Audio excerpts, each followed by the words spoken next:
औज़ुबिल्लाहिमिनश्शैतानिर्रजीम बिस्मिल्लाहिर्रहमानिर्रहीम। शुरू अल्लाह के नाम से जो बड़ा मेहरबान निहायत रहम वाला है। अस्सलाम वालेकुम व्यूअर्स, मैं लैला खान अपने चैनल में आपको खुशामदीद कहती हूँ। मेरी आप लोगों के लिए बहुत सारी दुआएं हैं कि अल्लाह ताला आपकी तमाम परेशानियां दूर फरमाए, आपकी तमाम जायज़ हाजात को अपनी बारगाह में कबूल फरमाए। और जिन लोगों ने खुसूसी दुआओं के लिए खास तौर पर वालिदैन की दुआ के लिए कहा है, तो उनकी वालिदैन के लिए दुआ है कि एक मेरी सब्सक्राइबर है, उनकी वालदा की सेहत बहुत ज़्यादा ख़राब हुई हुई है और अल्लाह ताला से दुआ है कि उनको शफा अता करें, उनको सेहतमंद लंबी ज़िंदगी से नवाजे, आमीन। और मेरे बाकी तमाम सब्सक्राइबर्स के लिए भी दुआ है कि अल्लाह ताला आपकी भी जो भी खुदा न ख्वास्ता आप किसी परेशानी में हैं तो अल्लाह ताला आपको उससे निजात दिलाए और हम सब मुसलमानों की अल्लाह ताला मग़फ़िरत फरमाए, आमीन। आज का वजीफा जो आपसे शेयर करने जा रही हूँ, ये हर बिगड़ा हुआ काम सही करने का वजीफा है। और आप कोई काम शुरू करते हैं और आपको वो काम मंजिल तक नहीं पहुंच पाता, बीच में ही काम खराब हो जाता है। ऐसा बहुत सारे लोगों के साथ मसला है कि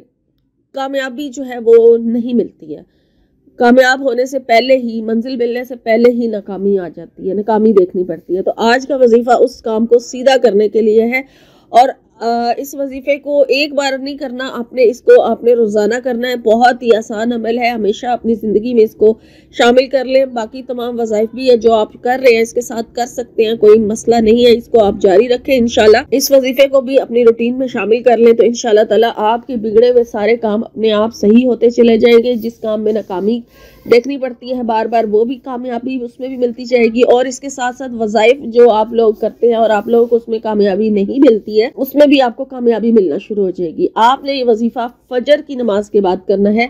फजर की नमाज के बाद आपने एक तस्बीह इस्तग़फ़ार की पढ़नी है और उसके बाद 111 मरतबा आपने दुरूद शरीफ पढ़ना है।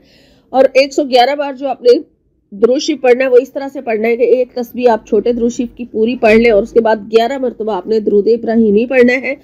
और फिर उसके बाद आपने बिस्मिल्लाहिर्रहमानिर्रहीम के साथ एक मरतबा सूरह इखलास पढ़नी है। उसके बाद फिर आपने एक मरतबा बिस्मिल्लाहिर्रहमानिर्रहीम के साथ ही सूरह कदर पढ़नी है।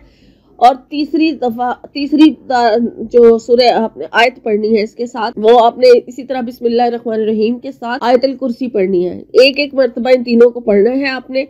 और बहुत आसान अमल है। पहले एक तस्बीह जो है वो इस्तग़फ़ार की, फिर 111 मरतबा दुरूद इब्राहिम, जिस तरह से मैंने आपको दुरूद शरीफ बताया है। एक तस्बीह आप दुरूद शरीफ की पढ़ें, कोई छोटा दुरूद शरीफ पढ़ लें और 11 मरतबा आपने दुरूद इब्राहिमी पढ़ना है। और फिर उसके बाद आपने इस वजीफे को इस तरह से करना है कि पहले हर बार बिस्मिल्लाहिर्रहमानिर्रहीम पढ़ी जाएगी, हर सूरह के साथ, हर आयत जो भी मैंने बताया कि एक बार बिस्मिल्लाह और फिर एक बार सूरह इखलास, फिर एक बार बिस्मिल्लाहिर्रहमानिर्रहीम और एक बार सूरह कदर और फिर बिस्मिल्लाहिर्रहमानिर्रहीम के साथ आयतुल कुर्सी पढ़नी है। एक एक मरतबा इनकी तादाद है। और जब आप मुकम्मल कर लें फिर उसके बाद आप अपनी दुआ करें। दुआ जो है वो इतनी आजिज़ी के साथ आपने मांगनी है, बहुत ज़्यादा सारा जो है ना दुआ उसके अंदर है आपने कि दुआ आपने कितनी तड़प से मांगी है, दुआ मांगे।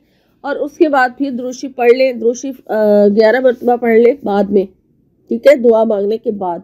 और इस तरह से आपका एक दिन का अमल पूरा होगा और इसको आपने छोड़ना नहीं है, इसको जारी रखें। इंशाल्लाह आपके बिगड़े हुए काम बनने शुरू हो जाएंगे, बनते चले जाएंगे और संवर जाएंगे। और इसके अलावा जो नाकामी आपको देखनी पड़ रही है उससे भी आहिस्ता आहिस्ता आपको निजात मिलना शुरू हो जाएगी इंशाल्लाह, आमीन।